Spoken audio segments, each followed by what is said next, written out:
Welcome to Sisters Inc., our podcast for and about women business owners, brought to you by Black Enterprise. I'm your host, Elisa Gums. Black women are the fastest growing group of entrepreneurs in America. And on every episode of Sisters Inc., we'll sit down with one successful CEO and share how she slays the challenges of being a Black woman in business. Today's episode is all about becoming an activist entrepreneur. We're chatting with Sharon Chuter, founder and CEO of UOMA Beauty, and also the founder of Pull Up for Change, an organization that is working to advance the economic wellness of Black communities by inspiring change at the corporate, community, and individual levels. Welcome to Sisters Inc., Sharon, and thanks so much for sitting down with us. No, thank you for having me. It's an honor. So before we get into your activism, I want to talk a bit about your business because we really could have spent a whole episode just talking about how you've successfully built your brand. Let's go back to the beginning. What drew you to the beauty industry? Well, it's actually funny. Like most things in my life, it happened by accident. There's not many things in my life that I was planned out. It was a grand plan. I had started my life actually thinking I was going to be a pilot. And my mom sort of put a stop to that because she was like, oh, well, I do want grandkids. I don't understand how this is going to work out. You've been on a plane every day. And so we settled for me being an aeronautical engineer because that fits. I'm African, I'm Nigerian, right? So there's only three professions: lawyer, doctor, and engineer. So we had to find a career that fit into what we call LDE, and that fit into it. So I started my life really as an academic. I was supposed to get a PhD at 21. I was one of those gifted kids who got into uni. I was barely 16 when I got into uni. And so I had a very different path laid out for me. I was supposed to be that academic who made her parents incredibly proud through achieving really smart stuff. And then unfortunately for them, I realized that I had a real artistic streak. So that introduced a bit of a dichotomy where you're being pulled in academically, but you have a real creative side where, as a young teenager, I started writing music. I started recording music. I started, performing, dancing, doing choreography. And so this was a real big tension in my life. And it culminated in me just dropping out of university and going, the path that I am sort of on is not where my heart is, because I just couldn't see myself wearing coveralls every day, fixing planes. It's going to mess up the nails. So whereas I had the that for that, I just didn't feel like it suited my vibe. And so I dropped out and went off to pursue music. And by accident stumbled into beauty once I realized that music does not pay the bills until you become Beyonce.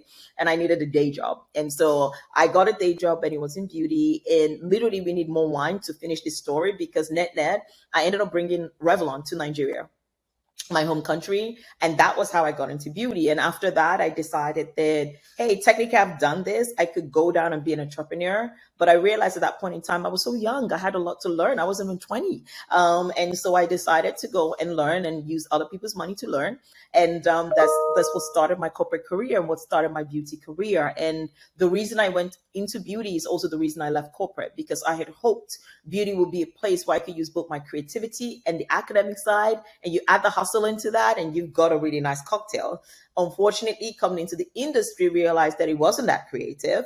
And it wasn't that free. And that's ultimately why I left. But that was my journey into beauty. It was a very, very happy accident, and one that I would have never predicted in my future. So you left corporate, you started your own company. What would you say have been some of the biggest keys to UOMA's success? Well, not having a plan. I know it sounds crazy, but not having a plan, right? Because UOMA's success is deep in the fact that I'm about the why. That's what I care about. I care about why I do what I do. I left my job because of the why. I didn't leave because, I want to go set the next multi-million-dollar business. I didn't leave because, now it's time for me to go make the Forbes rich list. Because if you want to live in your high-paying corporate job, it's not really smart. You really sit there and just make the money and make yourself become a CEO and become one of the Fortune 500 CEOs and acquire wealth that way. It's a safer way of doing it than gambling and playing Russian roulette and just throwing it out there. So I think for me, the key to success has always been, I focus on why. And that's why sometimes it can be frustrating being around me, because what changes, but the why never changes. In terms of the environment will always change, the climate will always change, retailers will change, people will change, all of that will change. But the one thing that cannot change is the why. And so for me, from day one, I've been very clear on why I do what I do and unwavering and uncompromising on that. And when you are uncompromising on the why, the how starts appearing, because there's not such a thing as a plan that came to fruition. It doesn't happen. And any good strategist will tell you that you create a beautiful, sexy plan on paper. It ain't going to happen that way. And so for me, the key to my success has always been grounded in why the hell am I doing this again? And once I know the why, which UOMA Beauty, the why is very, very clear. For me, it's about creating equity, is about creating equality, and beauty is just my platform. And that's why you can see organic synergies like Pull Up for Change. These were not things that were planned either. It's just when you're grounded in that why and you're focused on that why, you're obsessed with the why, other things start to come up. And it's almost like I always joke with people and go, we were all born with a very active GPS that we stopped listening to because of all the noise of society climbs on it. And that's your why. When you know your why, you're still plugged into your GPS. And guess what? That route changes. Sometimes there's a roadblock ahead. Sometimes the road's been closed and it's be telling you go left, but now you're not listening to it because your plan was, I have to go straight. But right now you're walking straight into disaster. Being rooted in why is the reason I'm successful. I love that you said a beautiful, sexy plan. Like the Capricorn in me thinks there's nothing sexier than a plan, even though, as you have said, it does not come to fruition. Exactly. But it's good to plan though, right? Because it gives you a board to which you can pivot, right? You have a game plan, but also aware that you have to be prepared to pivot, right? When I was in corporate, it frustrated me. A 5-year innovation calendar. Honey, I don't even know what I'm going to be doing in 5 years. And you're telling me to like literally stick to a product that will launch in 5 years in a market that is moving every month. So those are things that are being challenged, are being shaken up in as we start looking to, we can't be just create a plan, set on it and commit to that plan regardless if it's working or not, because the world is changing faster than any of us can put our hands in it thanks to technology. You started your company in 2019. So there you are running a startup with your hands full, I'm sure, like all entrepreneurs. And then June 2020 happens. Where did the idea for Pull Up for Change come from? Pull Up for Change happened all in the space of less than 2 days, right? Because it was the byproduct of anger. There was nothing I said or I do with Pull Up for Change I haven't been saying for years, right? Even if you go to my early interviews with UOMA Beauty, still the same thing when people were complaining about, oh, we don't have shades of foundation. And I kept saying to them, you're looking at the wrong place. You're looking at the output as opposed to why, right? The reason you don't have 40 shades of foundation is because the people who work in the companies are all the same shades that you're seeing out there. And garbage in, garbage out. You cannot fix a problem that you don't understand. So I think Pull Up for Change was a very organic thing because it's something that I've been passionate about. It's the reason I left corporate, once again, to be in an environment where I was the only Black girl in the whole Asia Pacific region, not just in my company, or I had never worked at that point in time at a company where there was another Black person. Never known that experience of sitting in a room and go, oh, that's the other Black chick at work. It's never. I've always been the only. And so Pull Up for Change was birthed when the George Floyd murder happened. We were all in pain. And you make a good point. You're running your business, but you have to do this. Do we have a choice, right? It's almost, people ask me the question, being an activist. And I'm like, honestly, being existing and being Black, you have no choice. What are you going to do? Like ignore it, say nothing? These are things that are affecting you every day. These are things that the whole world were hurting from a periphery. With the George Floyd situation, we weren't hurting from a periphery. We were hurting. And we had to both deal with the pandemic and the impact of the pandemic, the disproportionate impact on Black businesses.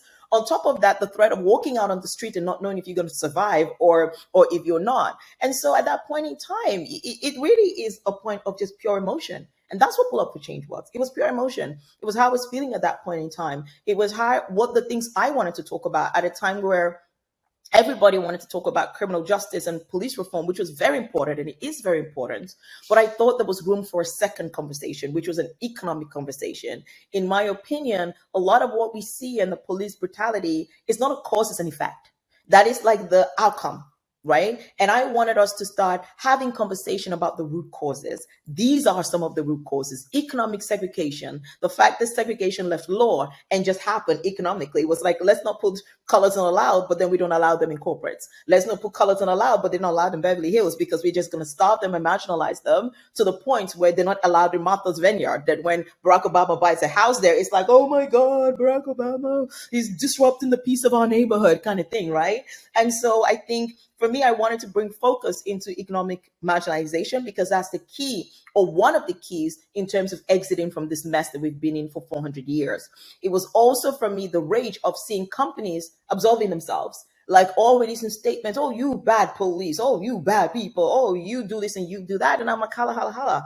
Let's not now be telling other people what to do when we are the ones controlling it, right? 1 in 3 people in jail are Black. Companies have a lot to answer for that, because a lot of people there are not there because they want to be there. They're there because they lack the economic opportunities. Corporations are the custodians, the direct custodians of economic wellness of any country in a capitalist society. So we cannot now be screaming at the police and not looking at the people who are creating the problem whilst also funding and then donating to Black Lives Matter and the NAACP. And my opinion is, enough donations, we have to start acting.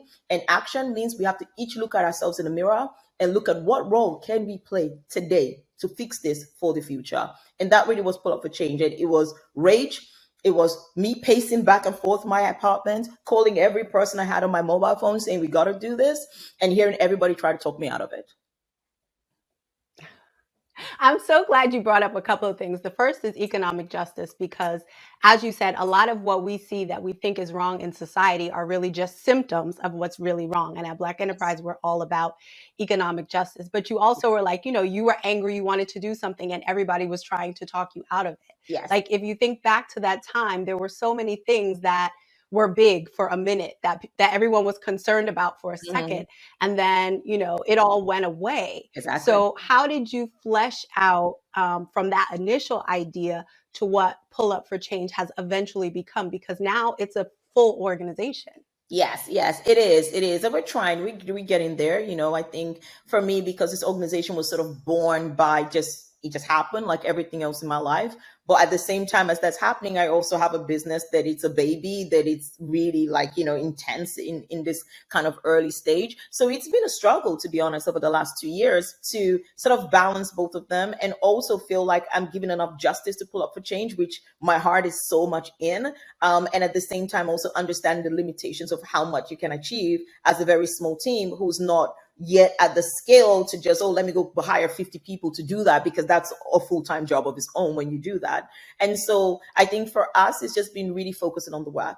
When we started, it was about accountability and transparency, which we continue to do. But at the same time, we started to hold ourselves accountable to go, okay, it's one thing to hold other people accountable, but what can we do right now? And what can we do today? And my answer to that was, we can help and we can support Black businesses today.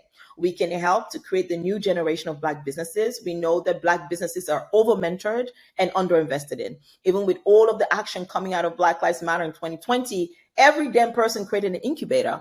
And my question was, so after we're done incubating, when are we going to let these things hatch, right? Because we've been incubating for a long time. And the truth is, everybody wants to give you advice, but nobody wants to put their money in there. And that was where we created Make It Black, which is a campaign where we work with leading brands, we convert their packaging to Black, and we deploy 100% of that funds to Black founders and the new generation. Last year, we raised $400,000. We deployed it to 8 founders in grants ranging from $25,000 to $100,000.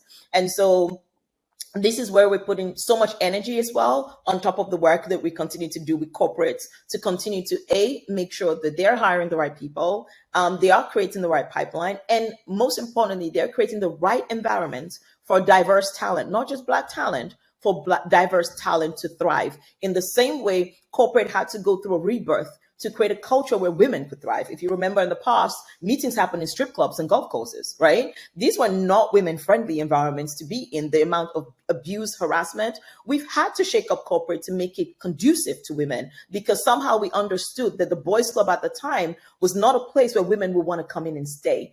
In the same way, that work needs to happen for people of color as well, to understand what are the nuances of having teams that are diverse. There are the unique tensions that it creates in having diverse teams and a hot pot of cultures in there, but also there are a lot of things that we can put in place to create organizations that are safe for everybody.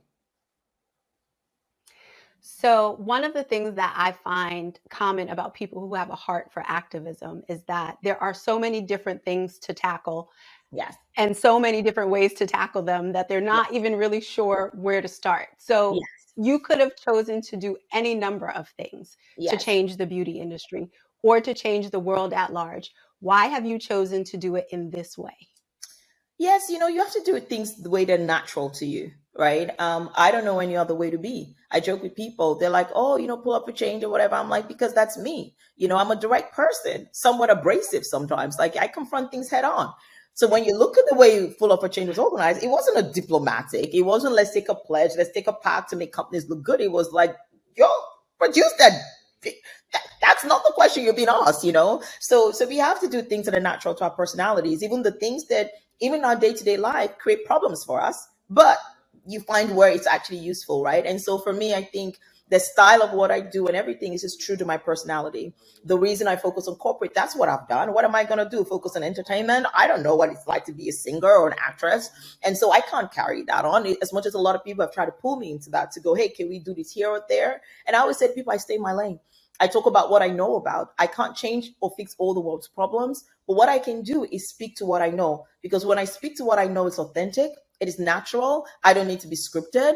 When I start stepping outside that because I'm trying to please everybody else, it becomes inauthentic, and that voice loses its power because it's not the natural voice. So once again, it's back to tapping into that GPS and going, GPS, what's the next move? And GPS going to tell you move left and do the crazy things and tell every company to release their numbers, which was a strategy that was 98% sure of failure. That everybody was just going to ignore you and walk away, right? But you just listen to it blindly and you go for it because it's natural to you. And when, like for me, that's sort of how I do it. And that's why my activism is the way it is wrapped up in business, is wrapped up in economics. That's the stuff I'm really like all about. And if I was to do something different, as an example, if I was to talk about criminal justice, I would be completely lost. I physically have never been to a jail before. I don't know anybody personally in my real life who's like, other than like loose friends from loose connections. So that's not an experience that I can talk to authentically because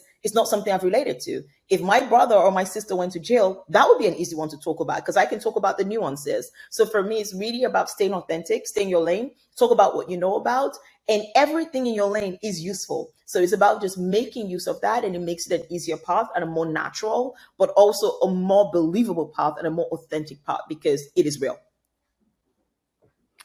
You mentioned earlier the Make It Black initiative and underscored the really important part of it, as far as Black enterprise is concerned, which is that you guys are literally raising money and putting it in the hands of early stage Black founders. But for the audience who doesn't know about it, I just want to take it back because the Make It Black initiative also has as its aim rebranding what the word Black even means. So can you tell us about that? Yes, that's the good trouble part of it. I think for me, people don't actually know this. When people think if I were to tell the common public Black, right?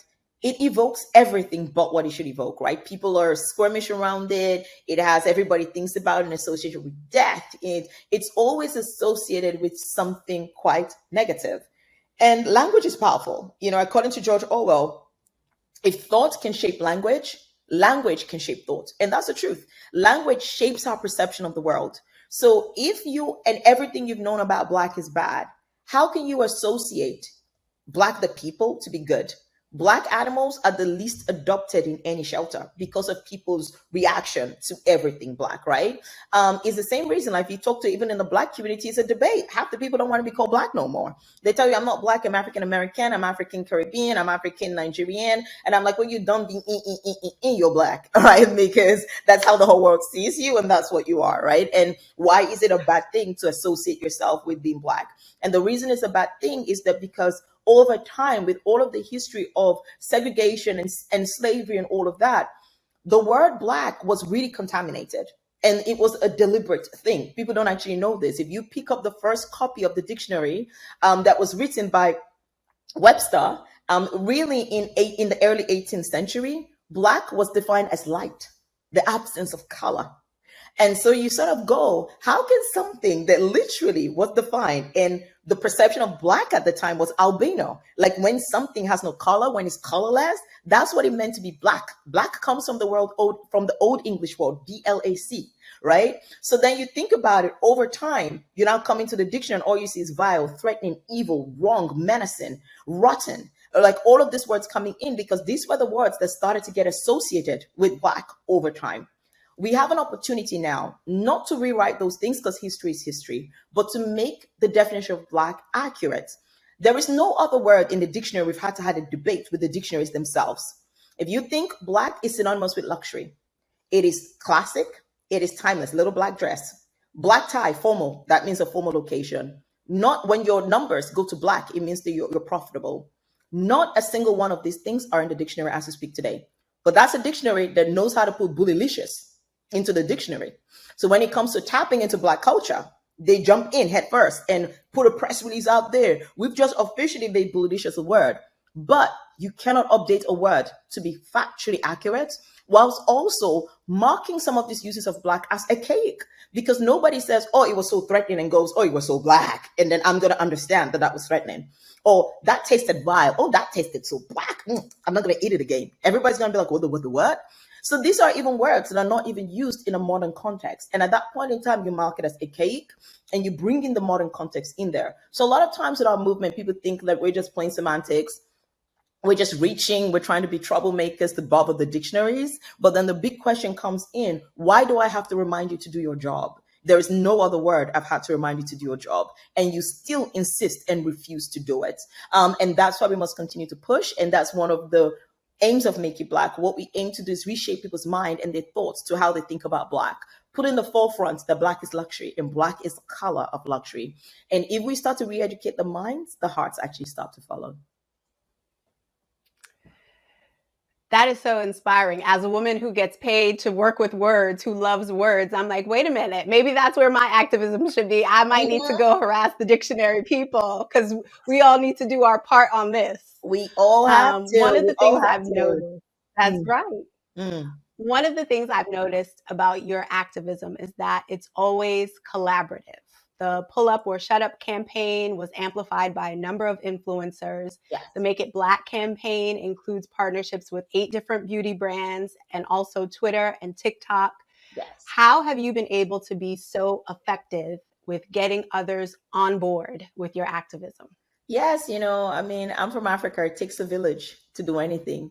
There's nothing you can do by yourself. Whether when we have kids, we bring in the whole village. So I think it's just naturally ingrained in that there's not much on your own. There's only that much you can do. What are you going to do by yourself? And it's all about, and that's where the real work is. As an activist, you're really an organizer. That's what you are.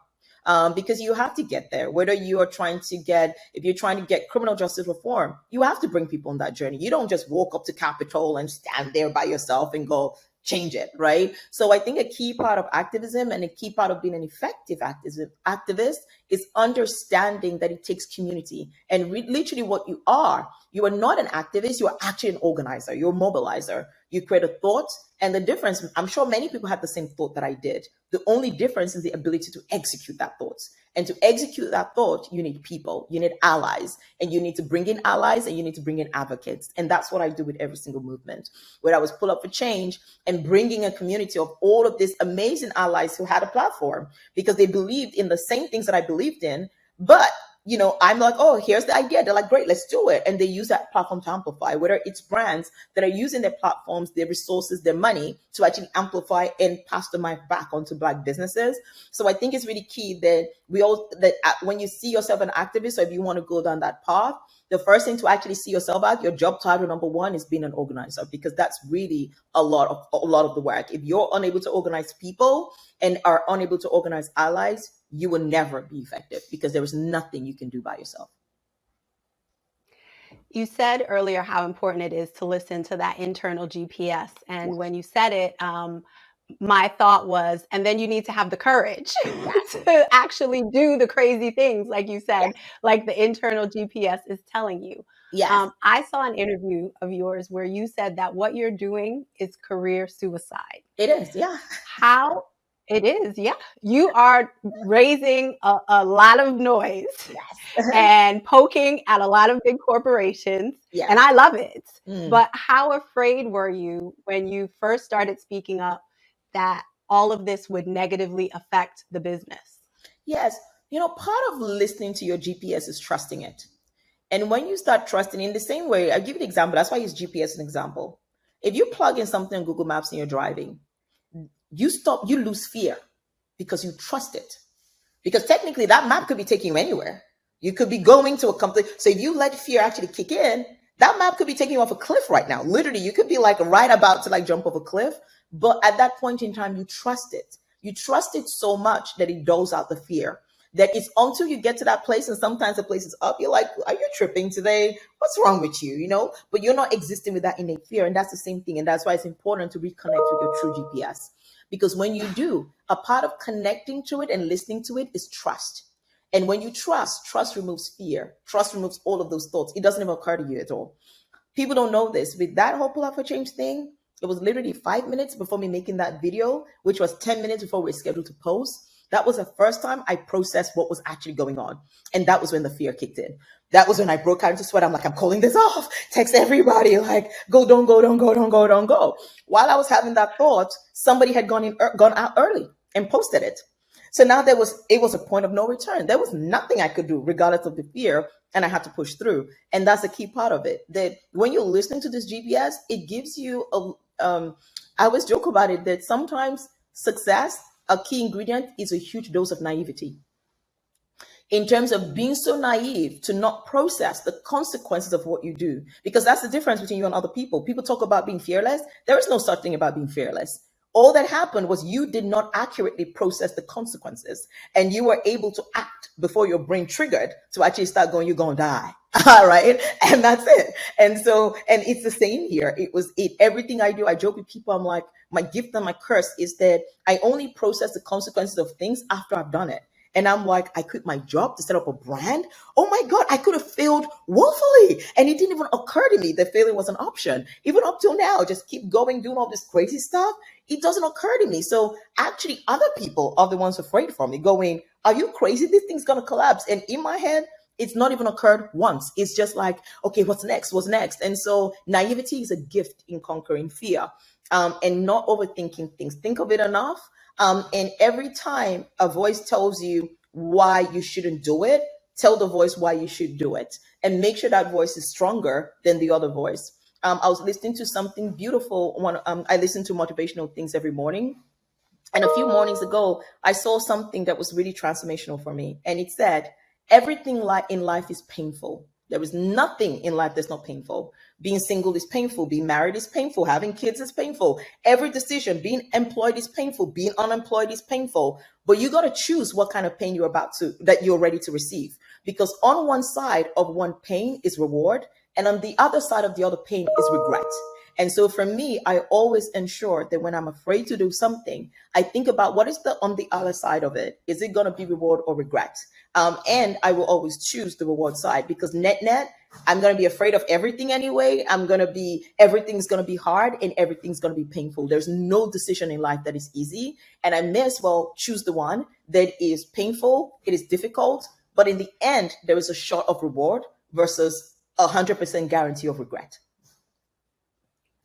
Well, has there been some fallout, though, some backlash that the business has had to face because of this, and how have you dealt with that? Oh, absolutely. I think, when we talk about fallout and backlash, I mean, there's a lot of places I'm blacklisted from that I can never go into, right? Even commercially. And that's okay. I'm okay with that. That's the path that I chose. I'm even lucky to have a brand at all, and that I didn't get blacklisted from everything. There are many rooms that I'm not allowed into where I'm considered polarizing. And because they know if I walk in, everybody's going to be in their feelings as to what what the impact of me being there. Once again, it doesn't bother me.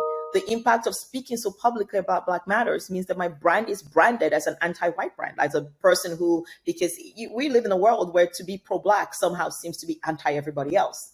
And so you get punished for that because everybody assumes that you are anti them. And so you are no longer just going, hey, I've got a great foundation product, buy it. You're now having to, hey, I've got a great foundation, buy it. And I don't hate you, please use it. So you've got an extra kind of step to take. And even with ambassadors, we just had this a few weeks ago. I was about to sign one of the biggest faces of the brand of all time. The person pulled out 2 weeks before a shoot because they asked me to pull down all my Black Lives Matter posts and told me that I'm part of an agenda to divide people and make white kids feel bad about themselves. And we had to make the call to go commercially. Doing that it's huge, because otherwise my whole business is thrown into disarray. We have a whole year now where we have no marketing activity. Retailers think we're mad because we've promised them a person who's not coming through. But at the same time, we have to stick with our guns and go, I don't care who you are. I don't care how big you are. Disappointingly, you're a Black person too, and that's a big shame. But I will not compromise, and I will continue to do what I'm doing. And it might cause me short-term pain. It might even mean my brand collapses and doesn't survive. But I'm not going to live on the side of regret, because if I do this, I regret it for the rest of my life. Thank you so much, Sharon, for sharing your small business success story, but also for being out there every day and fighting for what's right for our community. I wish that I could talk to you for like another 3 hours. You have so many gems to drop for the people, but unfortunately, we are out of time. Everyone, please take a look at the company website, UOMABeauty.com. That's UOMA Beauty.com. You can also follow them pretty much everywhere on Facebook, Instagram, Twitter, TikTok, and YouTube at UOMA Beauty. Yes. Check out the podcast channel on blackenterprise.com to find Sisters Inc. and other podcasts from Black Enterprise writers, editors, and experts. Be sure to subscribe to Sisters Inc. on Apple Podcasts, SoundCloud, Spotify, and YouTube. And if you like what you hear, please show us some love by leaving a 5-star review or put a sister on by spreading the word. This is Elisa Gums with Sisters Inc. for Black Enterprise. Thank you for listening.